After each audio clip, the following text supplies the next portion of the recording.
one or two things that we can talk about in terms of, organizational conversations. And I'm a big one for having facilitated conversations around these topics at organizations as a way to build culture, also bring out some of the stories, any of the things that play out. If we say that, oh, this is how our organization is, it's always a result of some behavior that's playing out in the organization.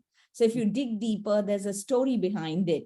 So how can we work with organizations to really facilitate these conversations so the organization for itself then can create a template, a guideline, a way to work forward, kind of a conversation? What are your thoughts on that, Sarah?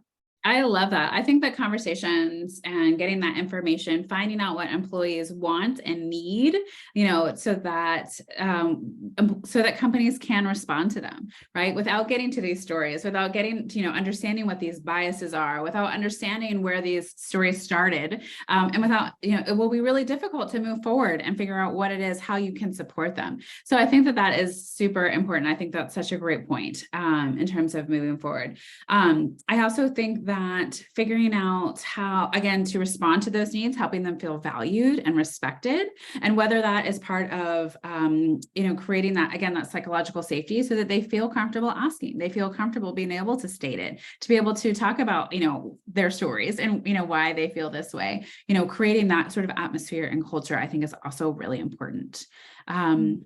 What else?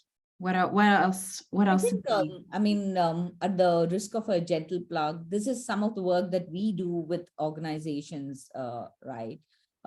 Getting in there, trying to figure out ways in which things can work for them, looking at there could be a policy statement which is made, but it could just be a policy statement which is like a value on the wall, whereas how it translates and plays out in practice is quite different.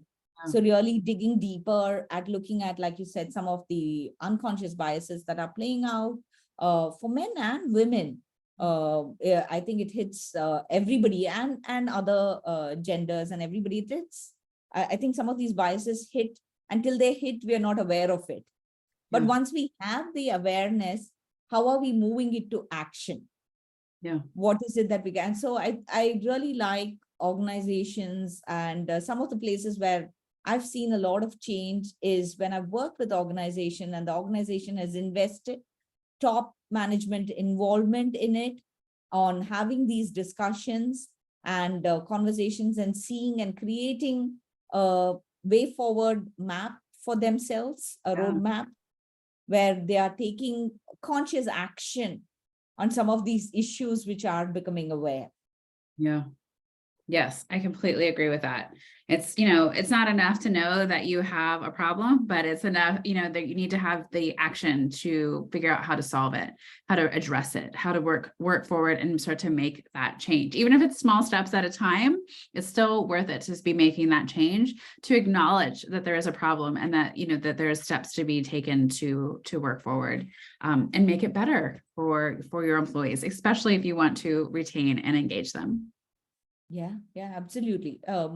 Totally with you. And I think that's why the work that you do and the work that I do, I feel really drive some of these conversations with the organizations on mindsets, on behaviors, on working at how do you coach people and teams to make this a habit, to convert a thought into a habit and actionable templates for the organization. So really enjoyed this conversation, and I feel like so many nuggets for me to think about from what you said, Sarah.